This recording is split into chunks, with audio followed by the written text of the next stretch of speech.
So a lot of times I hear Americans, and I'm one of them, guys, so I'm not insulting you or myself. I hear a lot of Americans say, we're number one, we're number one. We hear that less and less nowadays. But let's look at where we actually are number one. So by a long shot, by a very long shot, the United States is still the leader in technology innovation. That doesn't mean we make the best technology, it means we innovate the most. AI, Google, Microsoft, Meta. Now, these might not be companies you like, but they're all from the United States. Amazon. There are copies in certain countries, China being the notable example, but in most countries there are just no copies. You have to use an American platform, and that includes all of Europe. There is no European Amazon. There is no European Instagram. There is no European YouTube. Russia sort of kind of started with Yandex, and it works really well, but they're all copies of American things. So, okay, tech innovation in terms of the internet, number one. And then we're still number one in terms of higher education, and I'm really talking only about universities and postgraduate education because if you look at our high schools, we'll talk about that later, middle schools, elementary schools, kindergartens, we are far from being number one. But in terms of education, at the very high level, we are still at the top.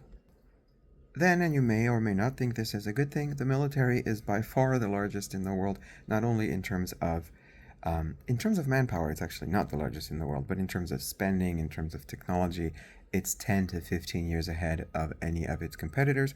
In terms of spending, 800 billion to $1 trillion per year in terms of the defense budget, depending on which budget you look at. That is about the same as the next 10 countries combined. Is that a good thing or not? I don't know. Then we got the cultural influence. So, movies, music, this I think outshines all the other categories in terms of the not only the amount, but the impact. I mean, think about the last 70 years of pop culture and try to think of 10 movies from any other country but the United States really quickly in your mind. And then try to think of 10 movies from the United States really quickly in your mind. It's not hard. You can talk about music, all kinds of music. The 20th century and the early 21st century is still, in terms of popular culture, and I'm not saying it's the best culture, although I like it, it is still at the top. Finally, we got finance. So, in terms of financial instruments, banking, the GDP, the US dollar, there's still no real competition except China creeping up on the US and probably will take over the number one spot in the next 15 to 20 years. We'll see, maybe sooner, maybe later. Now we got to talk about areas where we're number one, but we probably don't want to be number one. So, right off the top, we have gun ownership. The United States, by far, by way far, and I live in Switzerland now, a country where you can own a gun, but the United States has more guns than people by far. We have healthcare costs. Another thing that is not something to be proud of. The United States has the highest healthcare costs in the world by far. And again, I live in Switzerland, which has the second highest healthcare costs in the world. Not something I enjoy about Switzerland. And then we have incarceration rates. Now, this is something where I might have to say official incarceration rates. Officially, the United States has about 3 million people in prison at this very moment. That's about 1 in 100 people. Officially, China has a lot less, but unofficially, because China has Laogai, which is the equivalent of the Gulag. I know it's not called that anymore, but they still exist, especially for the Uyghur ethnic minority, which lives in Xinjiang or Turkestan, depending on how you want to say it. They probably have at least 3 million in prison. So, in terms of raw numbers, the US and China go head to head.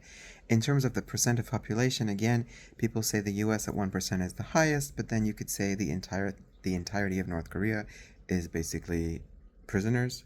I mean, all 25 million of them they don't have freedom of movement. So, but technically, in terms of, let's say, the free world, if we're still in the free world, the United States has the highest incarceration rate. We also have one of the world's worst, what do you call it, wealth inequalities. Worst in any kind of democratic, liberal, small L liberal Western democracies by far.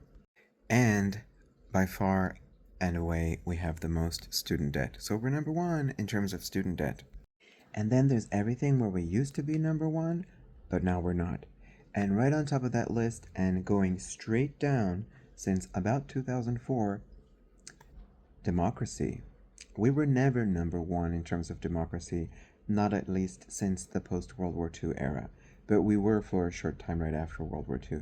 Since then, though, it's been going down, but the big dive started during the Bush administration. Remarkably, it continued under Obama.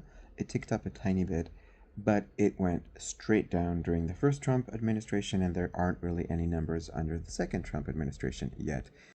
I'm going to wrap two things into one.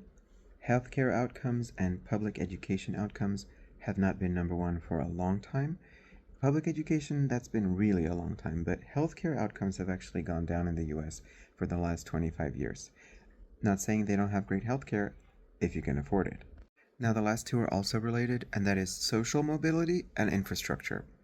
Related in the way that it was easy for me to remember them because they both mean moving. One is social mobility. Obviously, we have this idea of the American dream, but that really hasn't been true since the mid 70s. Since the inflation of the Carter administration, and even before then, upward mobility in the US has been lower than most other Western nations, much lower than Japan, much lower than South Korea, Taiwan, much lower than China nowadays. And then we have infrastructure, which is really bad in terms of the age of the average age of our infrastructure for an OECD country. OECD countries are the wealthy countries in the world.